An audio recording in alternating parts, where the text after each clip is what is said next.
They missed my medical school graduation, said a cruise was more important. When I called, my dad said, "We didn't think you'd actually make it." I just said, "Then don't bother showing up to the ceremony next month." 2 weeks later, my aunt sent a photo of my face on a billboard. And that's when they started calling.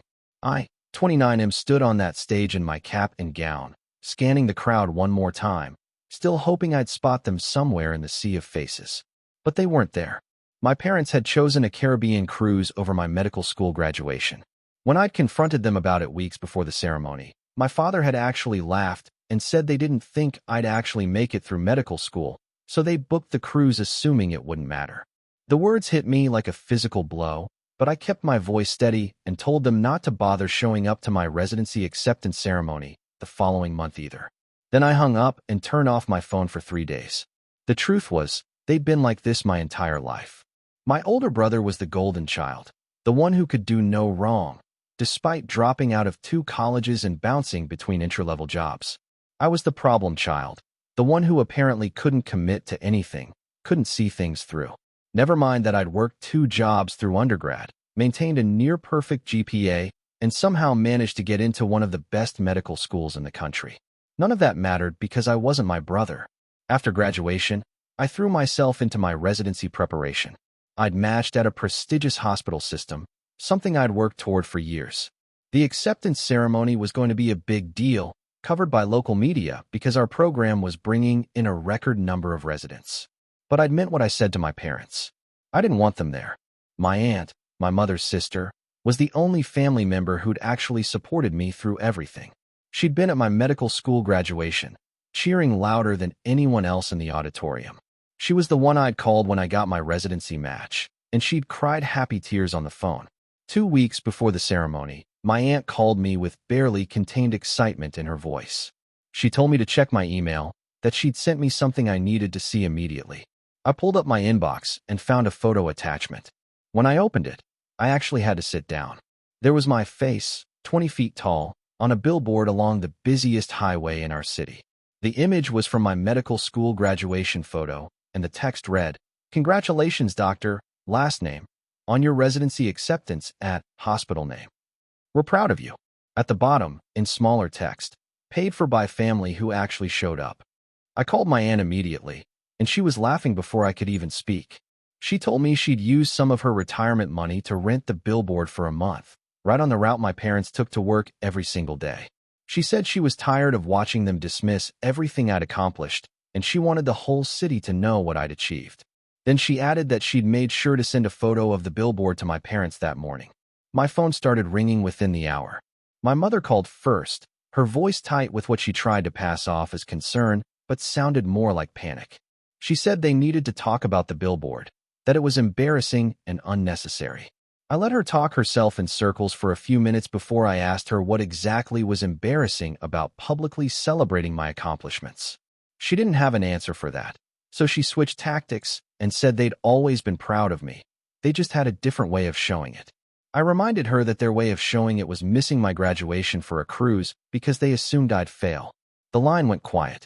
My father called next, and his approach was more aggressive. He demanded I tell my aunt to take down the billboard, said it was making them look bad to their friends and colleagues. People kept asking them about their doctor's son, and they didn't know what to say. I told him that seemed like a personal problem. He started raising his voice, saying I was being petty and childish, that family was supposed to support each other. The irony was so thick I almost laughed. I asked him where that family support had been for the past 8 years while I'd worked myself to exhaustion trying to prove I was worth their attention. He told me I was being dramatic. I hung up. The calls kept coming.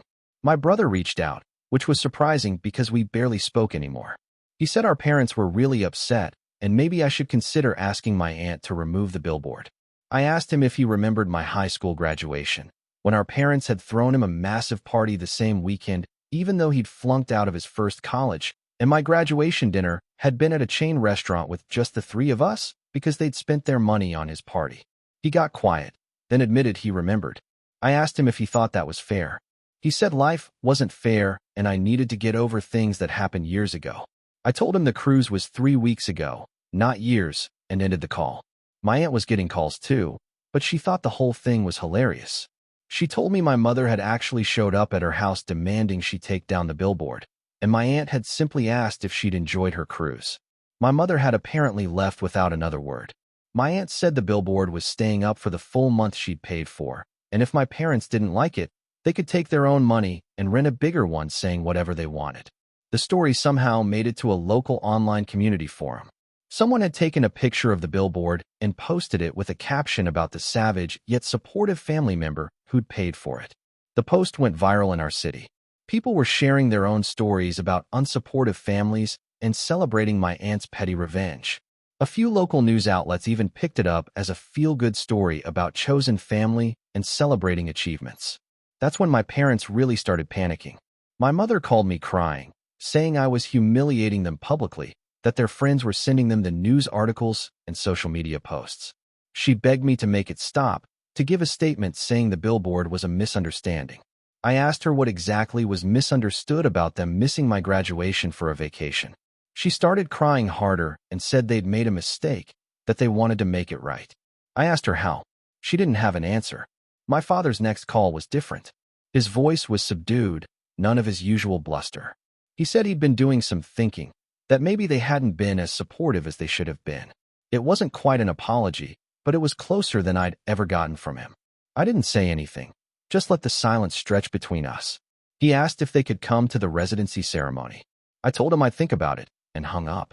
The truth was, I didn't know what I wanted anymore. Part of me wanted to watch them squirm, to let them feel a fraction of the dismissal and disappointment I'd felt for years. But another part of me was just tired. Tired of fighting for scraps of their approval. Tired of being compared to my brother. Tired of proving myself over and over again only to have my achievements minimized or ignored. My aunt came over a few days before the ceremony. She brought Chinese takeout and sat at my kitchen table while I stress-ate lo mein and tried to figure out what to do. She told me she'd put up the billboard because she was angry, because she'd watched my parents dismiss me for too long and she'd finally had enough. But she also said the decision about the ceremony was mine alone, and she'd support whatever I chose. I asked her if she thought people could really change. She was quiet for a long moment, then said some people could, but only if they actually wanted to and put in the work. The question was whether my parents wanted to badly enough. I spent the next 2 days thinking about everything. About the times they'd missed my band concerts because my brother had a baseball game. About how they'd given him a car for his 16th birthday while I'd gotten a card with $50 in it. About the way my father had laughed when I said I was applying to medical school, like it was the funniest joke he'd heard all year. About my mother telling her friends I was still finding myself, even after I'd gotten into medical school, because admitting I was succeeding meant admitting they'd been wrong about me. But I also thought about the last phone call with my father, that subdued tone I'd never heard before. About my mother's tears, which had sounded different from her usual manipulation tactics. About the fact that they were feeling public embarrassment for the first time, that their image was being affected by their treatment of me, and maybe that was finally enough to make them see what they'd been doing. The morning of the ceremony, I made my decision. I called my mother and told her they could come, but there were conditions. They would sit wherever they were assigned, they wouldn't make a scene, and after the ceremony, we were going to have a real conversation about everything, not just sweep it under the rug and pretend the billboard never happened. She agreed immediately, so quickly it almost sounded desperate. She said they'd be there, that they wouldn't let me down again. I wanted to believe her, but belief required trust, and mine was in short supply. The ceremony was held in a beautiful historic venue downtown. As I arrived early for photos and preparation, I kept watching the entrance, half expecting my parents not to show up despite their promises. But an hour before the ceremony started, I saw them walk in. They were dressed formally, and they looked uncomfortable, like they weren't sure they were allowed to be there. My mother spotted me first, and the look on her face was strange, something between pride and shame. My father kept his eyes down, his usual confidence nowhere to be seen. My aunt was already there, of course, sitting in the front row where family of the honored residents sat. She'd somehow gotten my parents seated several rows back, which I suspected was intentional. The ceremony began, and it was everything I'd worked for. The program director gave a speech about our incoming class, highlighting several residents and their achievements. When he got to me, he spent a solid 2 minutes talking about my research, my grades, and my commitment to patient care. I heard my aunt cheer from the front row. I didn't look back to see my parents' reaction. After we received our certificates and took our oaths, there was a reception with food and drinks. My aunt found me first, pulling me into a hug and telling me she'd never been prouder of anyone in her life. We took pictures together, her holding my certificate while I put my arm around her shoulders. Then I saw my parents hovering nearby, waiting for an opening. I excused myself from a conversation with my program director and walked over to where they stood. My mother looked like she wanted to hug me, but wasn't sure if she was allowed. My father's hands were in his pockets, his usual commanding presence reduced to something smaller and uncertain. I told them we needed to talk somewhere private, and they followed me to a quiet corner of the venue. My mother started apologizing immediately, the words tumbling out in a rush. She said they'd made terrible mistakes, that they'd been unfair to me my entire life, that she didn't know how to fix it, but she wanted to try. My father was slower to speak, but when he did, his voice was rough. He said watching people congratulate them about me for the past 2 weeks, seeing strangers celebrate my achievements while knowing they'd missed my graduation, had been the worst feeling of his life.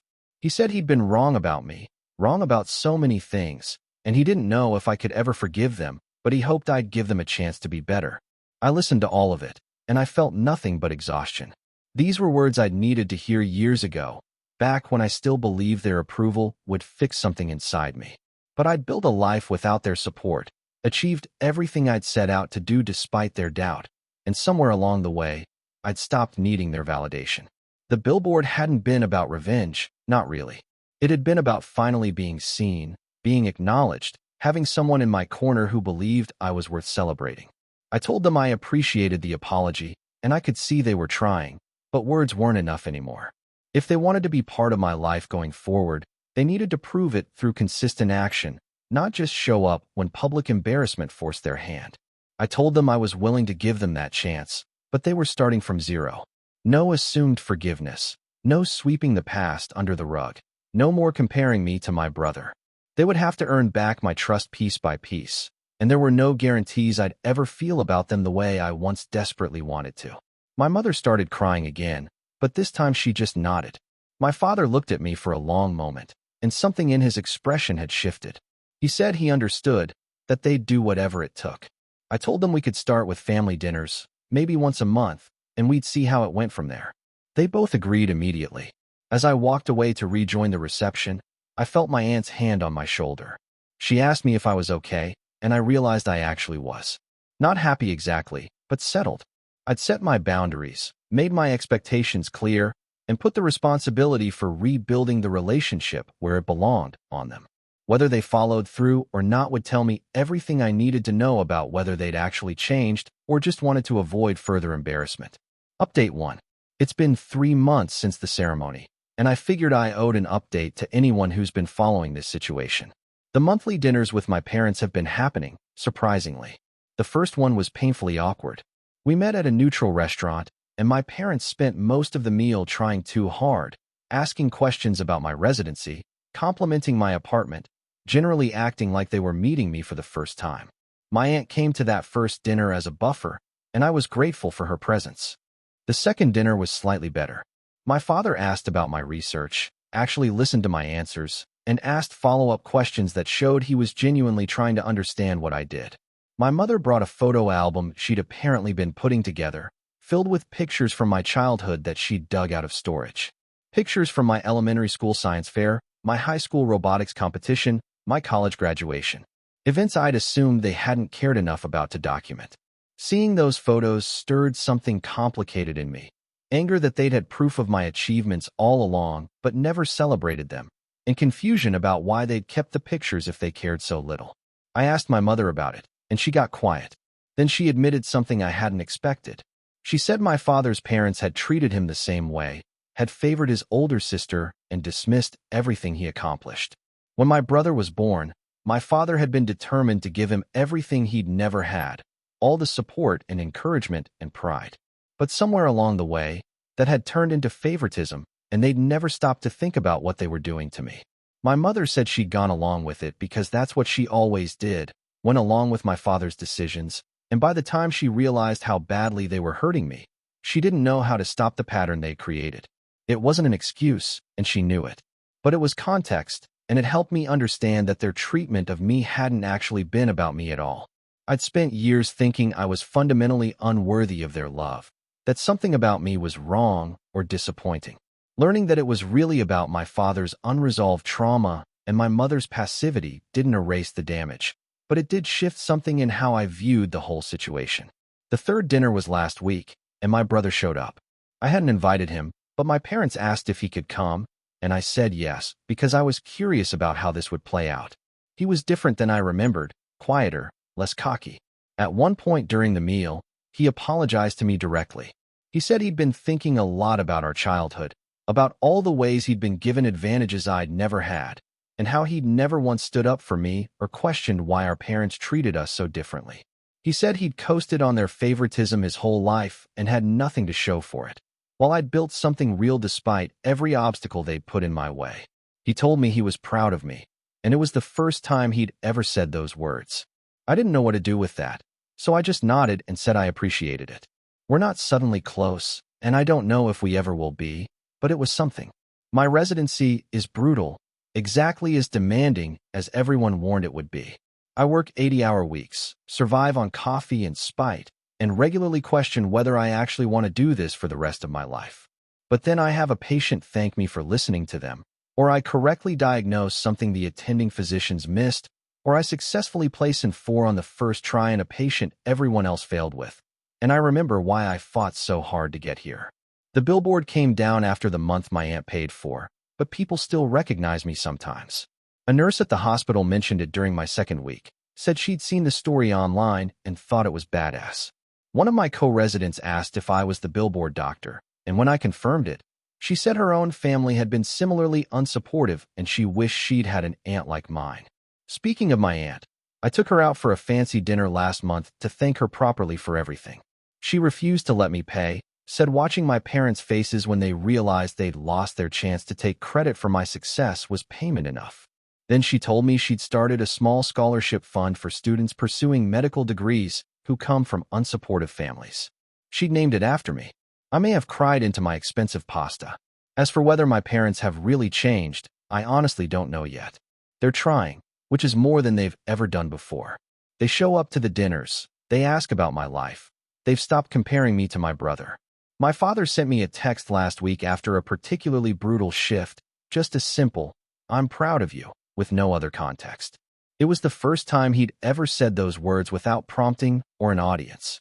But I'm not holding my breath. I've built a good life without their approval, surrounded myself with people who actually value me, and I'm not going to tear that down hoping they'll suddenly become the parents I needed 15 years ago. They get to be part of my life on my terms now, and if they can't handle that, the door is right there. The billboard may be gone, but its message isn't. I made it. I succeeded. And I did it without them. That's something no amount of awkward family dinners can take away from me.